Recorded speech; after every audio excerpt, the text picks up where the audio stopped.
Assalamualaikum warahmatullahi wabarakatuh. Perkenalkan, nama saya Ahmad Rehan. Pada video kali ini kita akan membahas uji korelasi dan regresi pada aplikasi yang kita gunakan, itu aplikasi SPSS. Oke, pertama-tama kita masuk ke korelasi terlebih dahulu. Pada video kali ini saya akan membahas 3 macam uji korelasi untuk yang kita aplikasikan di aplikasi SPSS, yaitu ada korelasi person, ada korelasi parsial, dan yang terakhir itu korelasi untuk data ordinal. Oke, pertama-tama kita masuk ke korelasi person terlebih dahulu. Oke, di sini kita ada disediakan data, yaitu korelasi antara gaji, variabel gaji, usia, dan pengalaman kerja. Oke, pertama-tama data ini kita pindahkan terlebih dahulu ke aplikasi SPSS. Oke, di sini saya sudah memindahkan data yang tadi ke aplikasi SPSS. Di sini ada variabel gaji atau gaji karyawan, usia, dan variabel pengalaman kerja atau variabel kerja. Oke, di sini sudah saya masukkan semua. Karena ketiga variabel ini merupakan variabel kuantitatif, maka korelasi yang akan kita gunakan itu adalah korelasi persen. Di sini korelasi persen bertujuan untuk mengetahui ada tidaknya hubungan antar variabel. Di sini hipotesisnya itu H0 adalah tidak ada hubungan atau korelasi antara dua variabel. HA-nya itu ada hubungan korelasi antara dua variabel. Di sini kriteria ujinya diterima jika probabilitasnya lebih dari 0,05. Atau ditolak atau H0 ditolak jika probabilitasnya kurang dari 0,05.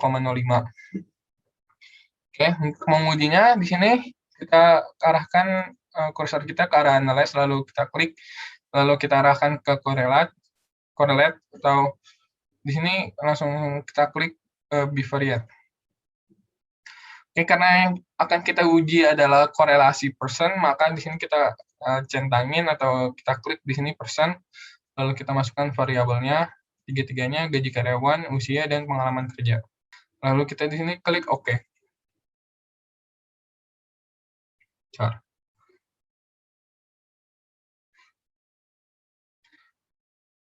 Oke, di sini sudah muncul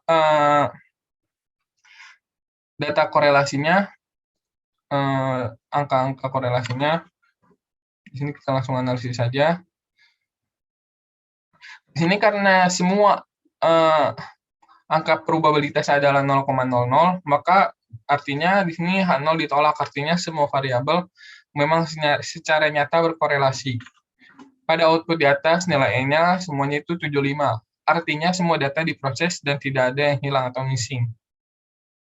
Di sini arti angka korelasinya, yaitu yang pertama, gaji dengan usia didapatkan angka 0,682. Artinya arah korelasinya itu positif.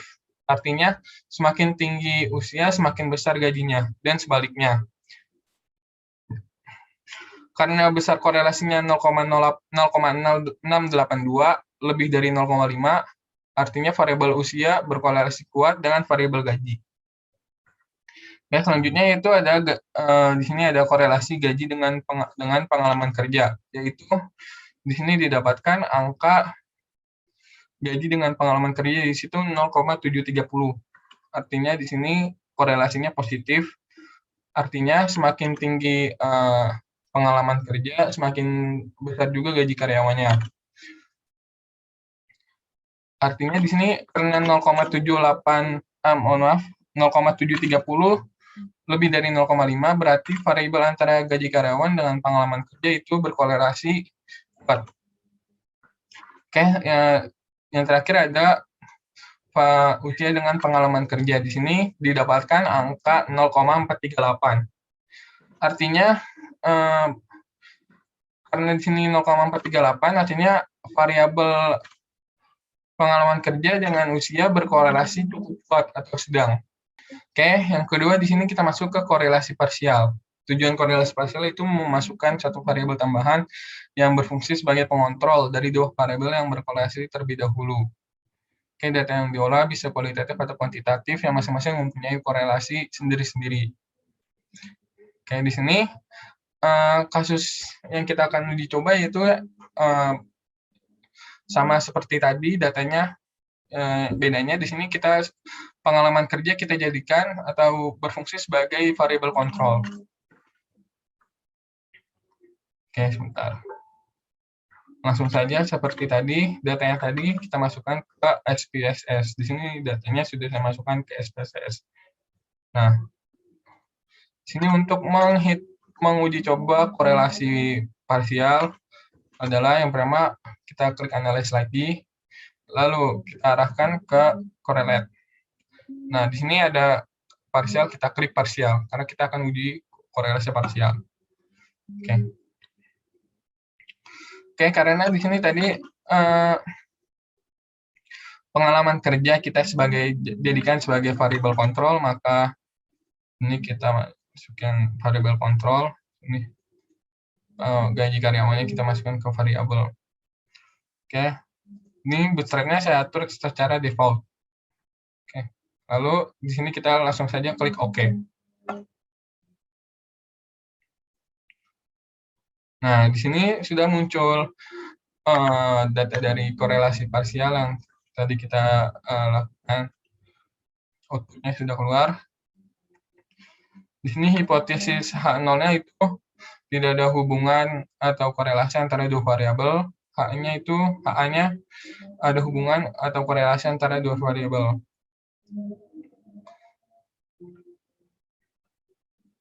Di sini karena angka probabilitasnya adalah 0,00, maka H0 ditolak.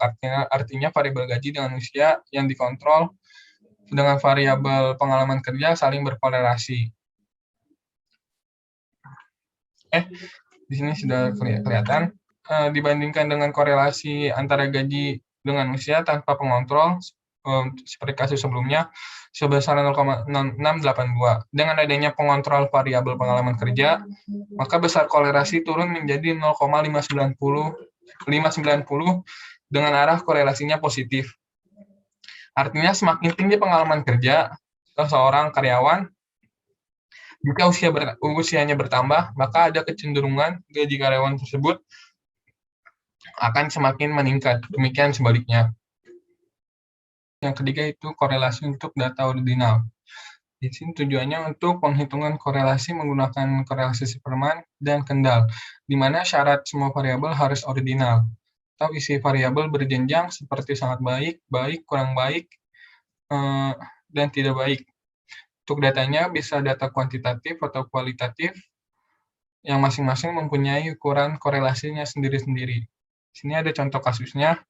Itu seorang manajer perusahaan ingin menilai pegawai bank jateng dari segi prestasi kerja, IQ, dan loyalitas.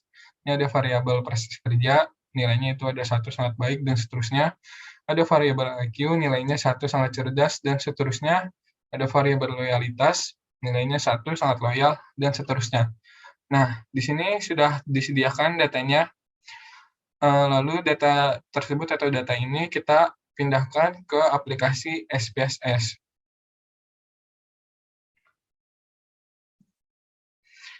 Di sini saya sudah memindahkan datanya ke aplikasi SPSS, berikut juga dengan nilainya, itu di sini prestasi, 1 sangat baik, dan seterusnya, nilai IQ, 1 sangat cerdas, dan seterusnya, dan nilai loyalitas, 1 sangat loyal, dan seterusnya.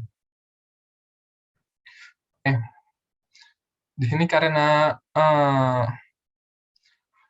ketiga variabel adalah kualitatif yang memiliki kategori data ordinal, maka korelasi yang akan kita gunakan adalah Spearman dan Kendall. Oke, di sini caranya adalah untuk mengujinya, kita klik analyze, lalu kita arahkan ke correlate, lalu kita klik bivariate lagi. Oke, di sini kita klik atau centang Kendall dan Spearman. Lalu versinya kita unchecklist. Lalu kita masukkan variabelnya IQ, prestasi IQ, dan loyalitas. Lalu kita klik OK.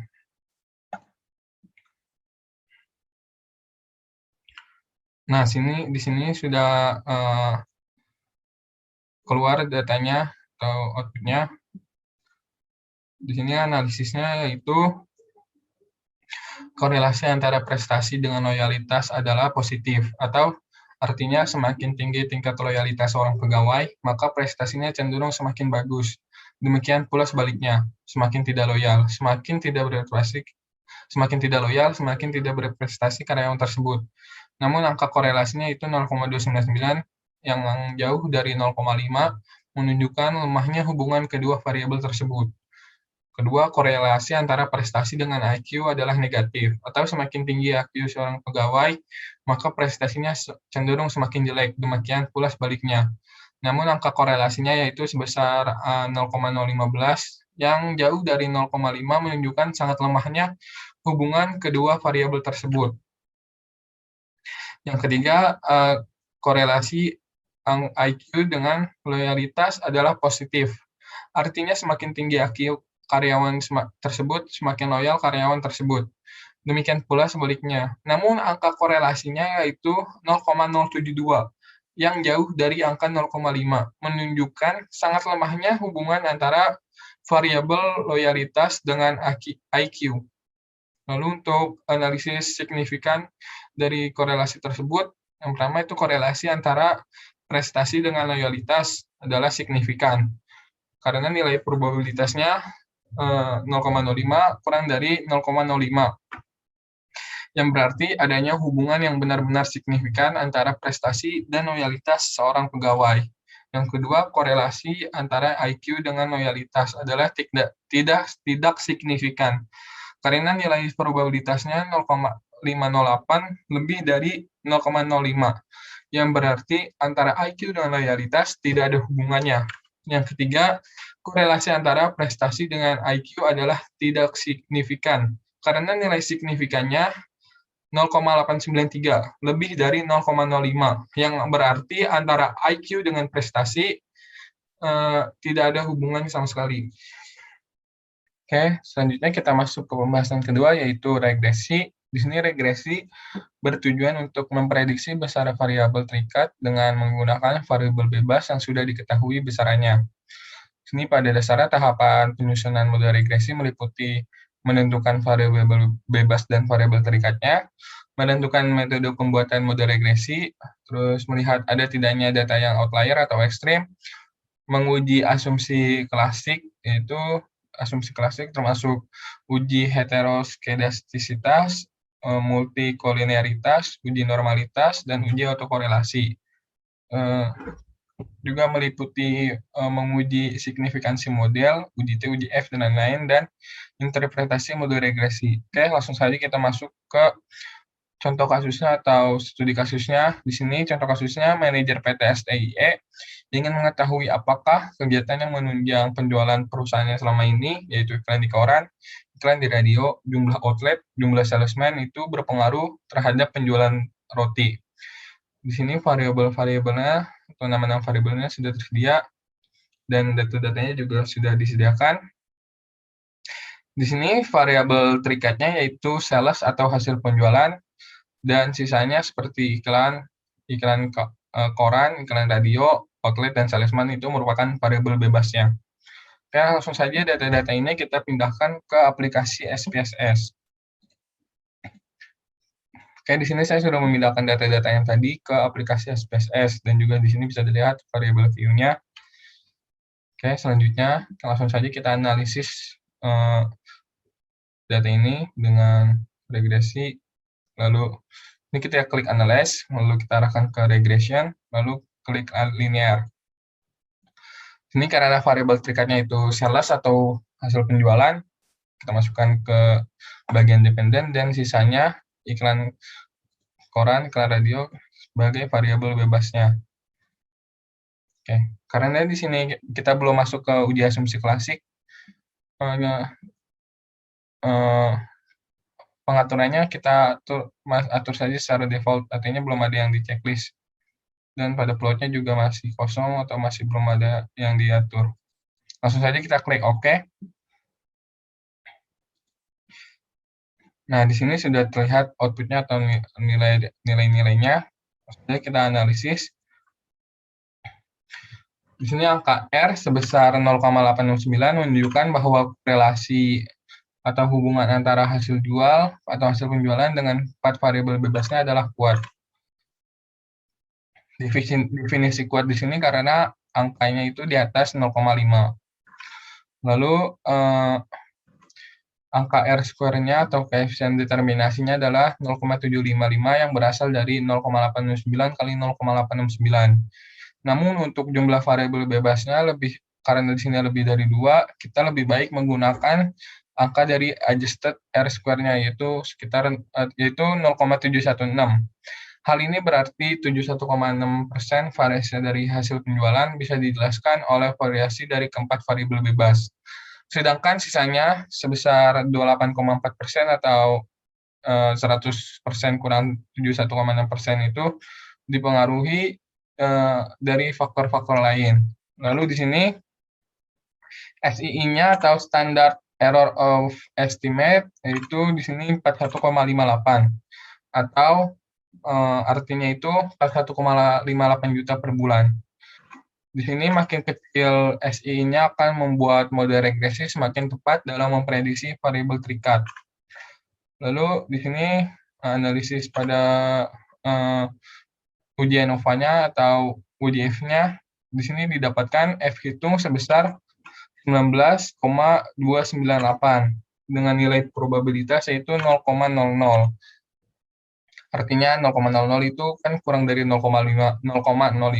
Maka model regresi bisa dipakai untuk memprediksi hasil penjualan.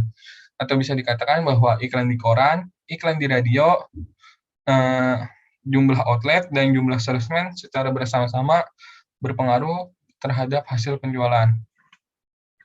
Lalu di sini pada tabel koefisien, konstanta sebesar 100,128 menyatakan bahwa jika tidak ada iklan, tidak ada outlet ataupun salesman yang bertugas, hasil penjualannya yaitu 100,128 juta rupiah per bulan.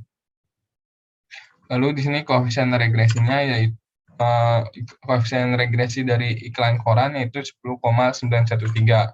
Yang artinya bahwa setiap penambahan Rp1 biaya iklan di koran akan meningkatkan hasil penjualan sebesar Rp10.913. Lalu di sini koefisien regresi iklan di radio itu 4,966, yang artinya setiap penambahan Rp1 biaya iklan di radio akan meningkatkan hasil penjualan sebesar Rp4.966.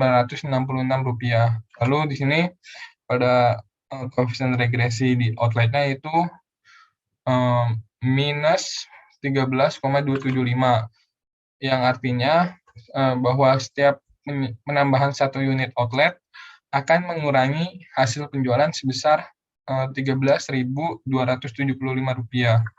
Lalu pada ini koefisien regresi salesman sebesar minus 13,988, yang artinya setiap penambahan 1 salesman akan mengurangi hasil penjualan sebesar Rp13.988. Lalu di sini pada uji T hitungnya, di sini uji T digunakan untuk menguji signifikansi konstanta dan setiap koefisien variabel bebas. Di sini hipotesisnya yaitu H0, artinya koefisien regresi tidak signifikan, H-nya atau H1-nya koefisien regresi signifikan.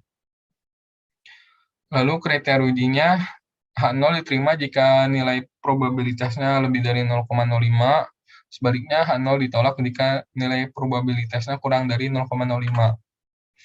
Di sini keputusannya itu terlihat bahwa pada variabel iklan koran, iklan salesman, dan pada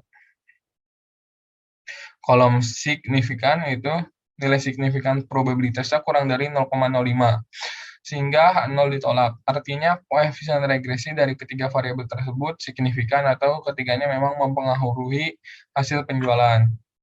Lalu di sini pada variabel iklan radio dan konstanta regresi mempunyai angka signifikan di atas 0,05. Karena itu kedua variabel tersebut sebenarnya tidak mempengaruhi hasil penjualan. Selanjutnya kita akan menguji asumsi klasiknya. Bedanya di sini kita tidak memasukkan variabel iklan di radio. Oke, langsung saja kita masuk ke aplikasi SPSS-nya. Oke, di sini sudah terlihat aplikasi SPSS-nya. Untuk menguji asumsi klasik, sama seperti yang tadi, kita klik Analyze, lalu kita arahkan ke Regression, lalu kita klik Linear. Oke, di sini kita masukkan di sini hasil penjualan atau sales sebagai variabel terikat, dan iklan koran, outlet, dan salesman. Iklan radio ini kita tidak masukkan karena ya tadi variabel iklan radio nggak masuk. Lalu kita masukkan di sini daerah sebagai case label. Oke, untuk uji asumsi klasik di sini kita perlu mengatur pada statistiknya di sini. Karena tadi sudah di sini kita sudah menguji coba ini, menganalisis model fit dan estimate-nya, kita bisa unchecklist. Lalu untuk menguji multicollinearitas di sini kita bisa checklist, collinear diagnostic, dan untuk menampilkan koefisien korelasinya di sini kita bisa checklist covariance matrix. Lalu jika ingin menguji autokorelasi, bisa di sini bisa di checklist Durbin Watson-nya, tapi karena kita tidak menguji autokorelasi pada data ini, kita hanya mencentang collinearity diagnostic dan covariance matrix-nya saja. Lalu kita bisa klik continue. Lalu selanjutnya pada bagian plots, kita atur lagi. Di sini kita klik atau checklist normal probability plot untuk uji normalitas.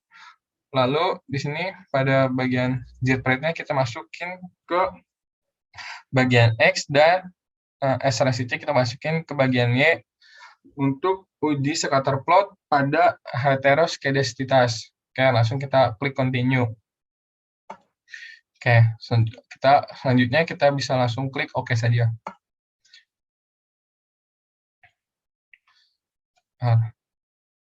Nah, di sini sudah terlihat hasil ujinya. Itu langsung saja kita analisis. Untuk di sini yang pertama untuk multicollinearitas itu bertujuan untuk menguji apakah pada model regresi ditemukan adanya korelasi antara variabel bebas. Jika terjadi, maka dinamakan terdapat masalah multicollinearitas, atau bisa disingkat multico. Model regresi yang baik harusnya bebas dari multicollinearitas atau multico. Artinya model tersebut tidak terjadi korelasi di antara variabel independen. Oke, di sini dari contoh kasusnya kita analisis. Di sini kita bisa mendeteksi adanya multico dari besaran VIF atau variance inflation factor dan tolerance. Jika model regresi yang bebas multico jika mempunyai nilai VIF di sekitar angka 1 dan angka toleransinya mendekati 1. Pada kasus ini, atau contoh kasus ini, pada bagian tabel koefisien terlihat untuk ketiga variabel bebas, angka VIF-nya ada di sekitar angka 1, yaitu di sini 1,053, 1,046, 1,008. Demikian juga nilai toleransinya mendekati 1. Di sini 0,949, 0,956, dan 0,992 itu mendekati 1. Yang artinya bisa disimpulkan bahwa model regresi kasus ini bisa dikatakan bebas multico atau bebas multicollinearitas. Lalu selain dari cara VIF dan tolerance, deteksi adanya multicollinearitas dapat dilihat dari besaran nilai korelasi antar variabel bebas. Di sini pedoman suatu model regresi yang bebas multico, jika koefisien korelasi antara variabel bebas haruslah lemah atau di bawah 0,5. Jika korelasinya kuat, maka terjadi multico. Oke, di sini pada kasus ini, pada tabel koefisien correlation, pada tabel koefisien correlation terlihat bahwa semua angka korelasi antar variabel bebasnya itu jauh di bawah 0,5, sehingga model regresi ini bisa dikatakan bebas kolinearitas. Oke. Selanjutnya di sini ada uji asumsi klasik, yaitu heteroskedastisitas. Itu tujuannya menguji apakah dalam sebuah model regresi terjadi ketidaksamaan varians residual dari satu pengamatan ke pengamatan yang lain. Jika varians dari residual dari suatu pengamatan ke pengamatan yang lain tetap, maka disebut homoskedastisitas, dan jika variansnya berbeda disebut heteroskedastisitas. Sini model regresi yang baik adalah model yang bebas dari heteroskedastisitas. Bisa kita lihat di sini dari contoh kasusnya.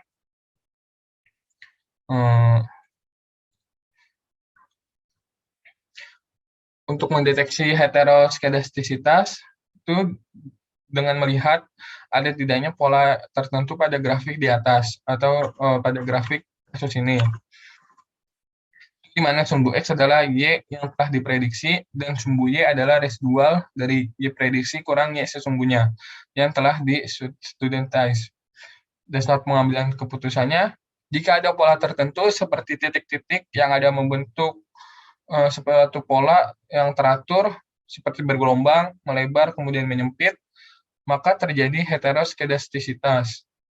Atau jika tidak ada pola yang jelas serta titik-titik menyebar di atas dan di bawah angka 0 pada sumbu Y, maka tidak terjadi heteroskedastisitas.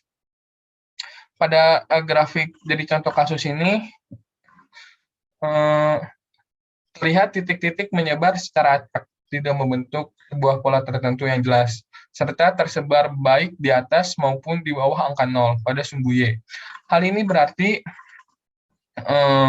pada model regresi tersebut tidak terjadi heteroskedastisitas, sehingga model regresi layak dipakai untuk prediksi sales berdasar masukan variabel bebasnya. Oke, selanjutnya uji asumsi normalitas. Oke, selanjutnya itu uji asumsi normalitas. Di sini tujuannya untuk menguji apakah dalam sebuah model regresi variabel bebas, variabel terikat, atau keduanya mempunyai distribusi normal ataukah tidak. Model regresi yang baik adalah distribusi datanya normal atau mendekati normal. Di sini kita bisa lihat hasil outputnya pada aplikasi SPSS, yaitu deteksi normalitas bisa dideteksi dengan melihat penyebaran data atau titik pada sumbu diagonal dari grafik. Dasar pengambilan keputusannya, jika data menyebar di sekitar garis diagonal dan mengikuti arah garis diagonal, maka model regresi memenuhi asumsi normalitas. Jika data menyebar jauh dari garis diagonal atau tidak mengikuti arah garis diagonal, maka model regresi tidak memenuhi asumsi normalitas. Lalu pada contoh dari kasus ini, pada grafiknya terlihat titik-titik menyebar di sekitar garis diagonal, serta penyebarannya mengikuti arah garis diagonal. Maka model regresi layak dipakai untuk diprediksi hasil penjualannya berdasarkan masukan variabel bebasnya. Ya, selanjutnya itu uji asumsi atau korelasi. Sini bertujuan untuk menguji apakah dalam sebuah model regresi ada korelasi antara kesalahan pengganggu pada periode T dengan kesalahan pada periode T1. Jika terjadi korelasi, maka dinamakan ada masalah autokorelasi. Model regresi yang baik adalah yang bebas dari autokorelasi. Ini catatannya, autokorelasi pada sebagian besar kasus ditemukan pada regresi yang datanya adalah time series atau berdasarkan waktu berkala seperti bulanan, tahunan, dan seterusnya. Di sini kita untuk menguji asumsi autokorelasi memakai data yang berbeda dari yang sebelumnya. Di sini ada data waktu, sales, dan iklan. Oke, langsung saja data ini kita pindahkan ke aplikasi SPSS. Di sini saya sudah memindahkan datanya ke aplikasi SPSS. Di sini juga bisa dilihat variable view-nya. Oke, langsung saja untuk menguji asumsi autokorelasi, kita sama seperti tadi, kita klik analyze, lalu kita arahkan ke regression, dan kita klik linear. Di sini salesnya kita kita pindahkan ke tabel dependen, iklannya ke tabel independen. Lalu untuk menguji asumsi autokorelasi, pada bagian statistiknya, di sini kita checklist Durbin-Watson untuk menguji autokorelasi. Kita klik continue. Pada bagian-bagian yang lain kita tidak usah atur lagi. Langsung saja kita klik di sini, klik OK.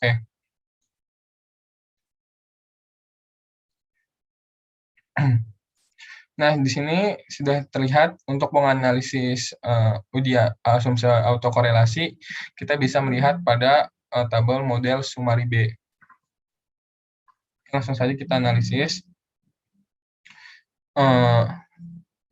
Untuk mendeteksi adanya autokorelasi, secara umum bisa diambil patokan sebagai berikut. Angka Durbin-Watson di bawah minus 2 berarti ada autokorelasi positif. Angka Durbin-Watson di antara minus 2 sampai plus 2 berarti tidak ada autokorelasi. Angka Durbin-Watson di atas plus 2 berarti ada autokorelasi negatif. Ini pada tabel ini bisa kita lihat bahwa angka Durbin-Watson-nya itu sebesar plus 1,156 plus 1,155. Yang artinya hal ini berarti model regresi di kasus ini tidak terdapat masalah autokorelasi. Oke, catatannya jika ada masalah autokorelasi, maka model regresi yang seharusnya signifikan bisa dilihat pada angka F dan nilai C pada tabel ANOVA menjadi tidak layak untuk dipakai. Karena autokorelasi juga bisa diatasi dengan berbagai cara, antara lain melakukan transformasi data dan menambah data observasi. Mungkin cukup dari saya pada video kali ini untuk membahas regresi dan korelasi pada aplikasi SPSS. Kurang lebihnya saya ucapkan mohon maaf. Wassalamualaikum warahmatullahi wabarakatuh.